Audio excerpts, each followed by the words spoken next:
ಅವರು ನಮಗೆ ಎನ್ಐಎ ತನಿಖೆ ಕೊಡಿ ಅಂತ ಆಗ್ರಹ ಮಾಡ್ತಾ ಇದ್ದಾರೆ. ಈಗ SIT ತನಿಖೆ ತೃಪ್ತಿಕರವಾಗಿಲ್ಲ, ಎನ್ಐಎ ತನಿಖೆ ಮಾಡಿ ಫಂಡ್ ಎಲ್ಲ ಹೊರಗಡೆಯಿಂದ ಬಂದಿದೆ, ಹಾಗಾಗಿ ಎನ್ಐಎ ತನಿಖೆ ಆದ್ರೆ ಸೂಕ್ತ ಆಗುತ್ತೆ ಅನ್ನೋಂಥ ಒಂದು ಮಾತನ್ನು ಹೇಳ್ತಾ ಇದ್ದಾರೆ. ಸರ್ಕಾರ ಆ ಬಗ್ಗೆ ಚಿಂತನೆ ನಡೆಸುತ್ತಾ, ತಾವೆಲ್ಲ ಒತ್ತಾಯ ಮಾಡ್ತಾರೆ, ಹೇಗೆ? ಅಲ್ಲ, ಮೊದಲನೇದಾಗಿ ತನಿಖೆ ಮಾಡಿರೋದೇ ತಪ್ಪು ಅಂತಾರೆ BJP ಅವರು. ಪ್ರತಿದಿನ ಹೇಳಿಕೆಗಳನ್ನು ಬದಲಾವಣೆ ಮಾಡ್ತಾ ಇದ್ದಾರೆ. ನಾನೊಂದು ಯಾವುದೋ ಒಂದು ನಿನ್ನೆ ಒಂದು ದೃಶ್ಯವನ್ನು ನೋಡಿದೆ. ವಿಜೇಂದ್ರ ಅವರು ಯಾರೋ ಹೆಗಡೆ ಅವ್ರ ಮನೆಗೆ ಹೋಗಿದ್ರಲ್ಲ, ಯಾರದು? ಸೌಜನ್ಯ ಅವರು. ಅವ್ರ ಮನೆಗೆ ಹೋಗಿ ಬಂದಾದ್ಮೇಲೆ ಅವ್ರಿಗೂ ಸಹ ಬೆಂಬಲಿಸ್ತೇವೆ ಅಂತ ಒಂದು ಕಡೆ ಹೇಳ್ತಾರೆ, ಈ ಕಡೆ ವೀರೇಂದ್ರ ಹೆಗಡೆ ಅವ್ರ ಹತ್ರ ಹೋಗ್ತಾರೆ, ಅಲ್ಲೂ ಸಹ ನಾವು ಬೆಂಬಲಿಸ್ತೇವೆ ಅಂತ ಹೇಳ್ತಾರೆ. ಏನು ದ್ವಂದ್ವ ನೀತಿ ಇದು? ಕೌರವಂಗೂ ಭಾವ, ಪಾಂಡವರಿಗೂ ಭಾವ ಅಂತಾರ ನಡ್ಕೋತಾ ಇರೋಂಥದ್ದು ನನಗೆ ಭಾಳಷ್ಟು ನನಗೂ ಗೊಂದಲ ಆಗೋಯ್ತು. ಇವತ್ತು ಧರ್ಮಸ್ಥಳದ ವಿಚಾರದಲ್ಲಿ ನಾನು ಪ್ರತಿ ಬಾರಿ ಹೇಳ್ತಾ ಇದ್ದೇನೆ, ಭಾಳಷ್ಟು ಜನ ಶಾಸಕರ ಆದಿಯಾಗಿ, ಕಾಂಗ್ರೆಸ್ಸಿನ ಶಾಸಕರ ಆದಿಯಾಗಿ BJPಯವ್ರಿಗಿಂತ ಭಕ್ತಾದಿಗಳಿದ್ದೇವೆ. ಮಂಜುನಾಥ ಸ್ವಾಮಿ ಭಗವಂತನ ಆಶೀರ್ವಾದವನ್ನು ಪ್ರತಿಯೊಬ್ಬರು ಮನೆಯಲ್ಲೂ ನಮ್ಮ ಕ್ಷೇತ್ರದಲ್ಲಿ ಪ್ರತಿಯೊಬ್ಬರು ಮನೆಯಲ್ಲೂ ನಾವೆಲ್ಲ ಆರಾಧಿಸ್ತೇವೆ. ಆ ಮಂಜುನಾಥ ಮೇಲೆ ನಂಬಿಕೆ ಇಟ್ಕೊಂಡು ಬಂದಿರೋಂಥದ್ದು. ಇವತ್ತೇನು ಒಂದು ಬಂದಿರೋಂಥ ಗೊಂದಲವನ್ನು ನಿವಾರಣೆ ಮಾಡಲಿಕ್ಕೆ ತನಿಖೆ ಮಾಡಿ ಅಂತ ಹೇಳಿರೋದಂತೂ ಸಹಜ. ವೀರೇಂದ್ರ ಹೆಗಡೆಯವರು ಸಹ ಸ್ವಾಗತಿಸಿದ್ದಾರೆ.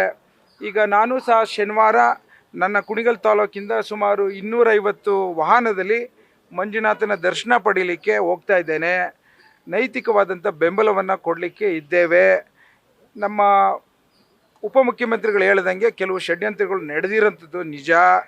ಆ ಕಾರಣಕ್ಕೋಸ್ಕರ ನಾವೆಲ್ಲ ಇವತ್ತು ತನಿಖೆನ ಆಗ್ರಹ ಮಾಡಿರೋಂಥ ಹಿನ್ನೆಲೆಯಲ್ಲಿ ಆದಷ್ಟು ಸತ್ಯ ಹೊರಬರಲಿ ಅನ್ನೋದನ್ನು ನಾವೆಲ್ಲ ಸ್ವಾಗತಿಸ್ತೇವೆ. ಮುಂದಿನ ದಿನಗಳಲ್ಲಿ ಇವತ್ತು ಯಾವ ರೀತಿ ನಮ್ಮ ಸಂಸ್ಕೃತಿ, ನಮ್ಮ ಸಂಸ್ಕಾರ ಮತ್ತು ಪ್ರತಿಯೊಂದು ಭಾವನೆಗಳನ್ನು ಯಾವ ರೀತಿ ಕೆದಕೆ ಕೊಟ್ಟಿರೋಂಥ BJPಯವರಿಗೆ ತಕ್ಕ ಉತ್ತರ ಕೊಡ್ತೇವೆ ಅನ್ನೋದನ್ನು ಮಾತನ್ನು ಹೇಳಲಿಕ್ಕೆ ಇಚ್ಛೆಪಡ್ತೇನೆ. ನಾನು ಚಾಮುಂಡಿ ದೇವಸ್ಥಾನಕ್ಕೂ ಕೂಡ ಹೋಗ್ತಾ ಇದ್ದೇವೆ ನಾವು ಅನ್ನೋದು, ಈ ದಸರಾ ಉದ್ಘಾಟನೆ ಕರೆದಿದ್ದು ತಪ್ಪು ಅನ್ನೋಂಥದ್ದು. ಈಗ ನಿಜಾರ್ ಅಹಮದ್ ಸಾಹೇಬರು ಹಿಂದೆ ಪೂಜೆ ಮಾಡಿದಾಗಲೂ ಯಾರೂ ಮಾತಾಡಿರಲಿಲ್ಲ. ಚಾಮುಂಡಿ ಬೆಟ್ಟ ನಾನು 18 ವರ್ಷ ಅಲ್ಲೇ ಮೈಸೂರಲ್ಲಿ ಓದಿರೋಂಥದ್ದು. ಪ್ರತಿ ವರ್ಷ ಬೆಟ್ಟವನ್ನು ಹತ್ತಿ ಚಾಮುಂಡಿ ದೇವತೆಯ ಆಶೀರ್ವಾದನ ಪಡೀತಿದ್ದೆ. ನಾವೆಲ್ಲ ಅದಕ್ಕೂ ಭಾಳಷ್ಟು ನಂಬಿಕೆ ಇಟ್ಕೊಂಡಿದ್ದೇವೆ. ಅದು ಜನರ ಆಸ್ತಿ ಅದು.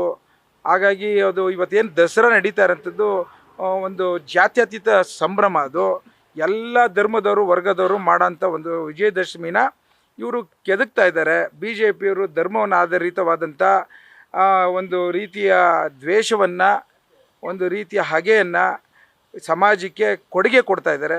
ಮುಂದಿನ ದಿನಗಳ ಚಾಮುಂಡೇಶ್ವರಿ ಶಾಪ, ಜನರ ಶಾಪ ಅವ್ರ ಮೇಲೆ ತಟ್ಟುತ್ತೆ. ಚಾಮುಂಡೇಶ್ವರಿ ತಾಯಿ ಶಾಪ ತಟ್ಟುತ್ತೆ ಅಂತ ಹೇಳ್ತಿದ್ದಾರೆ. 100%. ಇವಾಗ ನಾನು ಕಂಡಂತೆ ಭಾಳಷ್ಟು ಜನ ಬೇರೆ ಬೇರೆ ಸಮಾಜದವರೆಲ್ಲ ಬಂದು ಆಶೀರ್ವಾದ ಪಡ್ಕೊಂಡು ಹೋಗ್ತಿದ್ರಿ. ಇವ್ರು ಮಾಡ್ತಿರೋದು ಏನಂತಂದರೆ ಎಲ್ಲರಿಗೂ ಒಂದು ರೀತಿ ಡಿಸ್ಟರ್ಬ್ ಮಾಡ್ತಾ ಇದ್ದಾರೆ.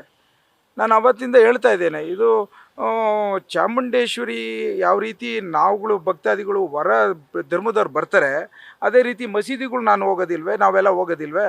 ಇವತ್ತು ಮೊನ್ನೆ ಪ್ರಧಾನಮಂತ್ರಿಗಳು ನರೇಂದ್ರ ಮೋದಿ ಅವರು ಹೋಗಿ ಇನಾಗ್ರೇಟ್ ಮಾಡಿರೋಂಥ ದೃಶ್ಯಾವಳಿನ ನೋಡಿದೆ ನಾನು.